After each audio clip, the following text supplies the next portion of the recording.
Aujourd'hui, voici ce que Dieu a déposé dans mon cœur pour que je puisse le partager avec vous. Je vais vous raconter une histoire qui a une grande symbolique. Un jour, l'âne d'un fermier tomba dans un puits. L'animal se mit à gémir pitoyablement pendant des heures, pendant que le fermier, lui, réfléchissait comment le faire sortir de ce puits. Mais il eut beau réfléchir, il ne trouva aucune solution à ce problème. Si bien que le fermier arriva à la conclusion que de toute façon, l'animal était vieux et que ce puits devait disparaître car il était sec depuis bien longtemps. Alors, il était inutile pour lui de récupérer l'âne. Il invita alors tous ses voisins à venir l'aider. Ils saisirent tous une pelle et commencèrent à reboucher le puits. Au début, l'âne fut surpris par les premières pelletées et ensuite il prit conscience de ce qui était en train de se passer. Alors, il se mit à pousser de grands cris de détresse. Soudain, à la satisfaction de chacun, il y eut un grand silence. Quelques pelletées plus tard, le fermier a finalement regardé dans le fond du puits et a été étonné de ce qu'il voyait. À chaque pelletée de terre qui tombait sur lui, l'âne faisait quelque chose de stupéfiant. Il se secouait pour enlever la terre de son dos et monter dessus. Ainsi, bientôt, tous furent stupéfaits de voir l'âne sortir hors du puits et se mettre à nouveau à gambader dans la cour.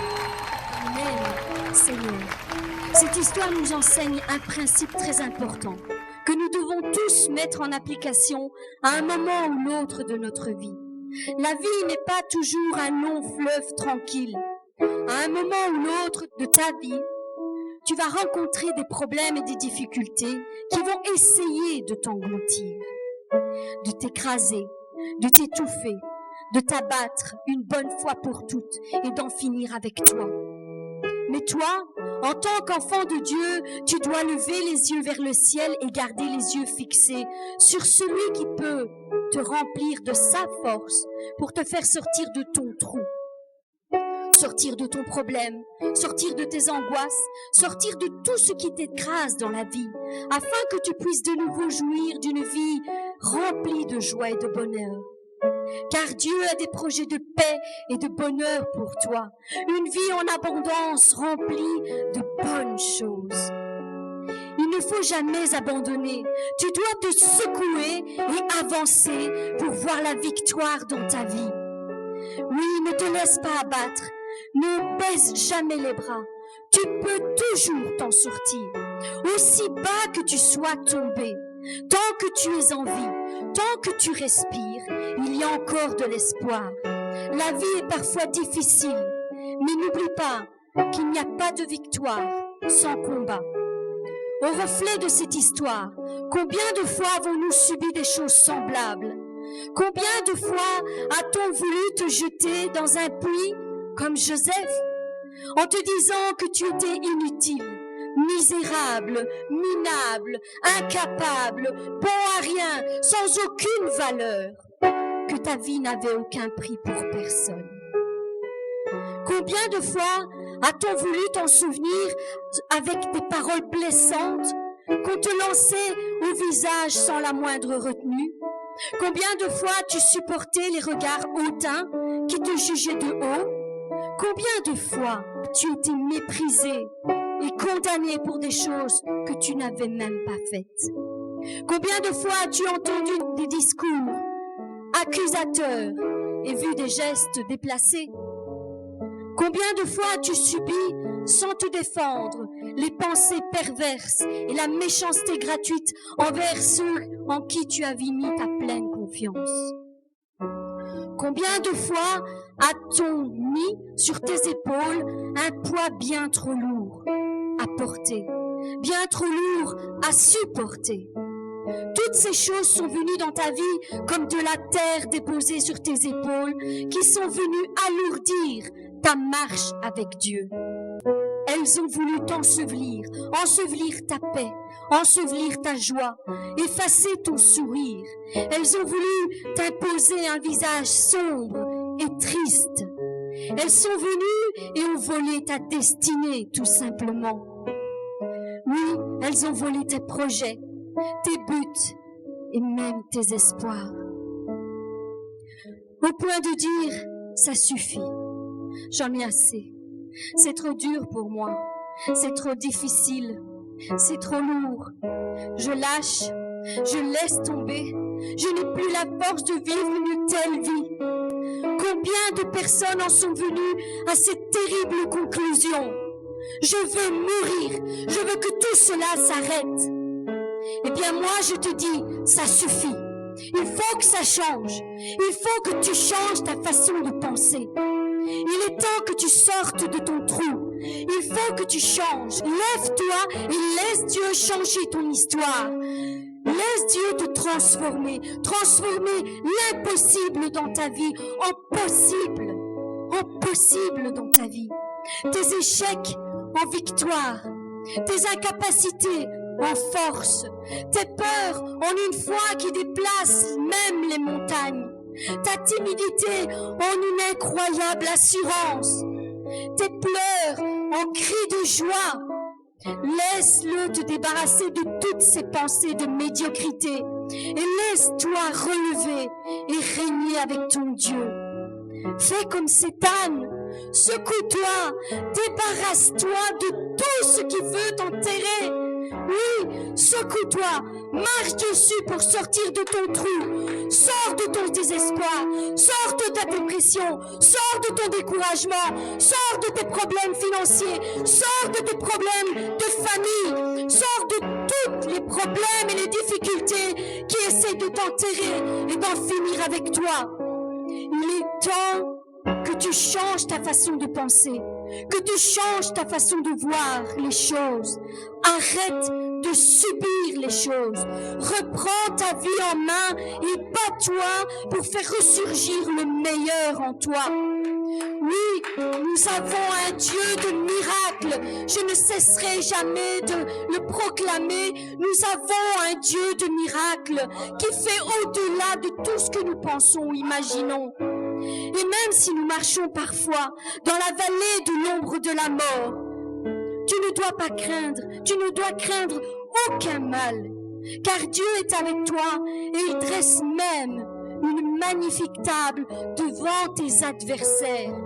Oui, il veut te démontrer, mais aussi démontrer à tes adversaires que tu es bien plus courageux que tu ne le penses, bien plus fort qu'il n'y paraît, et bien plus intelligent que tout le monde ne le pense. Qui est celui que tu combats aujourd'hui? Quel est son nom? Est-il plus fort que toi? Non. Tu sais pourquoi? Parce que c'est Dieu qui habite en toi. C'est Dieu qui habite en toi. Et celui qui te combat Dieu. Dieu n'est pas un homme. Dieu est Dieu. C'est Dieu qui vit en toi et il combat pour toi. Arrête de te laisser dominer par tes peurs et tes angoisses. Reprends le contrôle de ta vie. Aligne-les avec la parole de Dieu. Et vois combien Dieu veut te bénir, te fortifier, te consoler. Nous avons un Dieu de miracles et son nom est Jésus, le roi des rois et le Seigneur des seigneurs. Oui, aussi noire soit ta situation, lève les yeux vers le ciel. L'âne dans son trou a regardé vers le ciel et il a vu que le ciel était toujours ouvert sur lui. La même chose pour toi. Garde tes yeux vers le haut et vois combien le ciel est ouvert devant toi. Il y a toujours la lumière, il y a toujours de l'espoir. Il a changé sa façon de penser et il a arrêté de se plaindre, il a arrêté de gémir et il s'est secoué et marché sur son problème. Quand tu es face à une impossibilité, arrête-toi un instant. Arrête-toi un instant. Réfléchis. Garde la foi que Dieu va t'ouvrir une porte de sortir d'une façon que tu n'aurais jamais imaginée. Notre Dieu est un Dieu qui aime nous surprendre. Amen. Il aime nous surprendre et nous démontrer par-dessus tout qu'il est toujours avec nous et qu'il est toujours au contrôle de toute situation dans ta vie. Dans la Bible, nous avons des exemples. Moïse, quand Moïse s'est retrouvé face à la mer qui était devant lui, il ne s'est pas découragé. Il a levé les yeux vers le ciel et il a prié Dieu. Et Dieu lui a ouvert miraculeusement la mer en deux et ils ont passé au travers. Amen. Quand Daniel était dans la fosse sous l'union, il s'est pas découragé. Il a adressé une prière à Dieu et Dieu a fermé la bouche au lion. Quand Élie était face à une terrible famine, il ne s'est pas découragé. Il a prié et Dieu lui a envoyé des corbeaux pour le nourrir. Amen.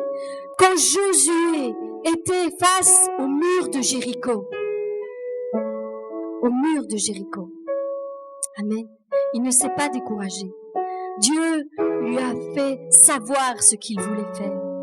Et il a agi d'une façon incroyable. Au moment où ils ont poussé un grand cri, les murs se sont écroulés. Vous le croyez cela? Des murs qui s'écroulent avec un cri? Mais qui a vu cela? Qui a déjà vu cela? Nous avons un Dieu de miracles qui fait que des choses extraordinaires. Ton problème n'est pas trop grand pour lui. Il n'est pas trop grand pour lui. Il t'aime et il veut agir d'une façon incroyable.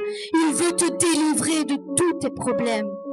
Oui, la parole nous dit que le malheur atteint souvent le juste, mais Dieu l'en délivre toujours.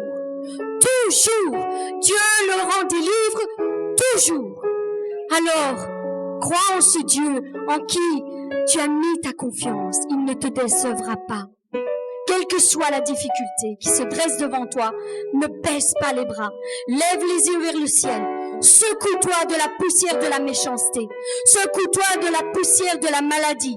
Secoue-toi de la poussière de l'amertume, de la haine, du ressentiment, de la poussière des échecs de ton passé. Secoue-toi de la pensée défaitiste. Tu es né pour gagner. Tu es né pour vaincre. Tu es né pour accomplir les plans que Dieu a formés sur ta vie. Ne te laisse pas voler ta destinée. Je t'en supplie. Ne te laisse pas voler ta destinée. Bats-toi et sors vainqueur de tous tes problèmes. Ne te laisse pas submerger par tes pensées. Car le premier champ de bataille dans lequel nous devons lutter et vaincre, ce sont nos pensées. Si tu perds ce combat, tu perdras tous les autres combats.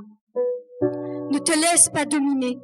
Ne te laisse pas dominer par tes pensées. Rends-les captives à la parole de Dieu. Toi, domine sur elle. Toi, domine sur elle. C'est ce que Dieu a dit à Caïn. Le péché se couche à ta porte, mais toi, domine sur elle. Nous avons le pouvoir de dominer sur les choses. Les épreuves et les difficultés vont essayer de te mettre à genoux. Mais toi, bats-toi. Ainsi, tu prouveras ta vraie valeur. À chaque fois que tu vas être capable de recevoir des coups, mais de quand même continuer à avancer, de quand même continuer à pardonner, de quand même continuer à croire qu'un jour Dieu va changer les choses en ta faveur. Tu seras comme l'or, l'or qui passe par le feu du fondeur, qui est éprouvé et purifié de toutes ses impuretés. Dieu va utiliser tes épreuves et tes difficultés pour te rendre plus fort à chaque fois. Voilà le but des épreuves et des difficultés. Essaye de réaliser cela. C'est à chaque fois une nouvelle occasion de victoire. Ne vois pas cela et n'aborde pas tes épreuves et tes difficultés comme des défaites, comme des choses que Dieu t'impose pour t'écraser. Non, ce sont des nouvelles occasions pour avoir la victoire, pour être formé et transformé au travers ces épreuves. Oui, Dieu ne veut pas ta perte. Dieu n'aime pas te voir souffrir. Pourtant, il permet parfois certaines situations pour que tu apprennes à combattre, pour que tu apprennes de tes erreurs et que tu en sortes plus fort. C'est ainsi au travers de tous les problèmes et les difficultés que nous traversons, que nous sommes changés et transformés afin de nous rendre plus forts. Alors, à chaque fois qu'il y aura une nouvelle vague d'attaques, tu sauras comment il faut te comporter. Tu sauras comment tu devras les affronter, comment tu devras les combattre pour en sortir vainqueur. Sois béni infiniment et abondamment et bien plus que tu ne puisses le penser. Que Dieu te garde et te protège. Amen. Seigneur. J'ai vraiment à cœur de faire un geste. Voilà, vraiment, vraiment. Parce qu'on ne peut pas parler d'un tel message et ne pas en donner suite. Dans la parole de Dieu, beaucoup de prophètes de Dieu faisaient faire des gestes prophétiques. Et vraiment, je vais vous amener à cela. Que tout le monde puisse se lever. Que tout le monde puisse se lever. On va pas en rester à la parole. On va vraiment le croire dans notre cœur que à chaque fois qu'on va se secouer, secouez-vous de tous vos problèmes et de toutes vos difficultés. Elles s'en vont. Elles ne s'attachent plus à toi. Elles ne s'attachent plus à ton corps et à ton âme. Vraiment, secoue-toi de tout cela et sors-en libéré. Amen. Que Dieu vous bénisse grandement.